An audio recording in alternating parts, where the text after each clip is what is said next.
work out alright when I put it into Deepon. The first bits of it, obviously take a drawing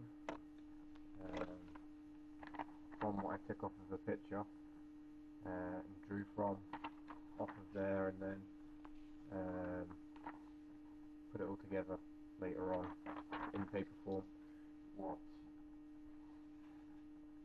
comes out like this wasn't too bad. Had to change, as I said, I had to change a lot of things. So far in the build, well, the second build, the first one kind of went a bit wrong. Bought the wrong glue and malformed. What I was quite annoyed at. It did take quite a while for it to malform, so I didn't actually notice. But at the moment, this is the second one, the second build. I've done one side at the moment that isn't fully completed. It's not exactly looking great. It's not meant to look great. It's just to try and get everything sorted, make sure that all of the ideas work out right. I mean, after a lot of time, I found that a lot of people had stopped using this sort of rudder, just because of the angle that it needs to be at and the way you need to turn it. What I'm going to do is put a control line between each two and have a servo arm off of one, so that it actually moves both of them at the same time.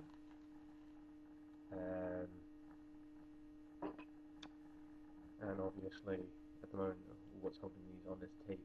It's also, when I'm finished, it's going to be thrust vectoring. That's what this little plate here is for.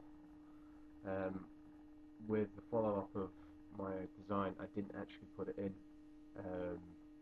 and no one asked me any questions of how to power it. They just thought I was going to cut the standard hole in the middle and put the motor in the middle.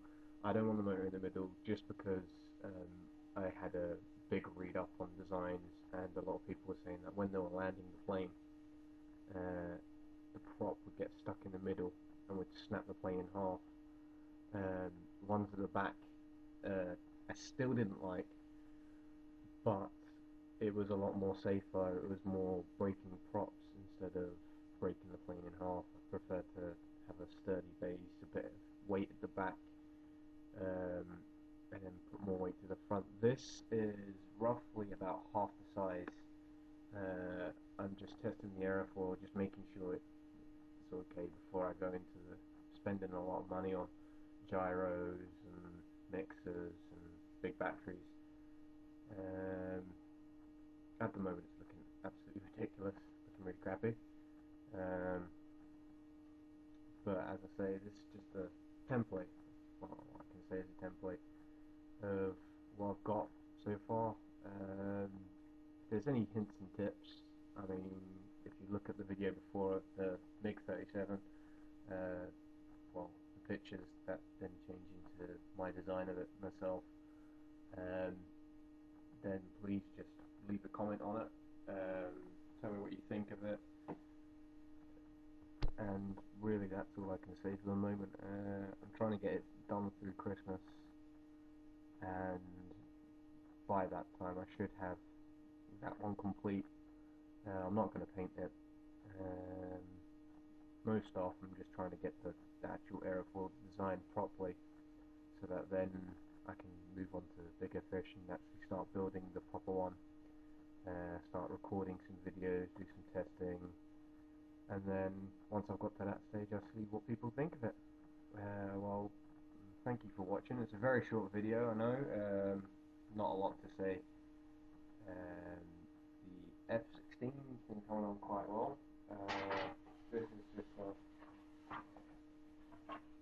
partially built F-16 at the moment.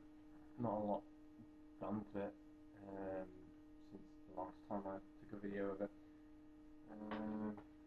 I've got a few other concept designs that I'm doing. I'm trying to slow down on doing the designing and more of the building.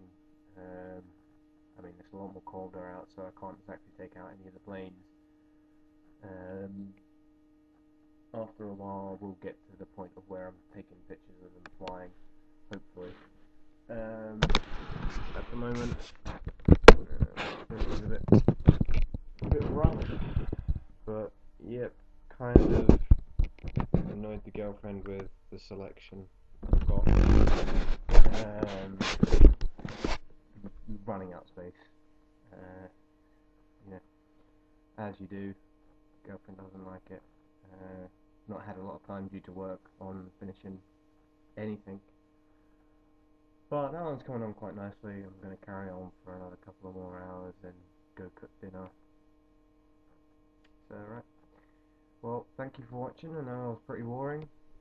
See you later.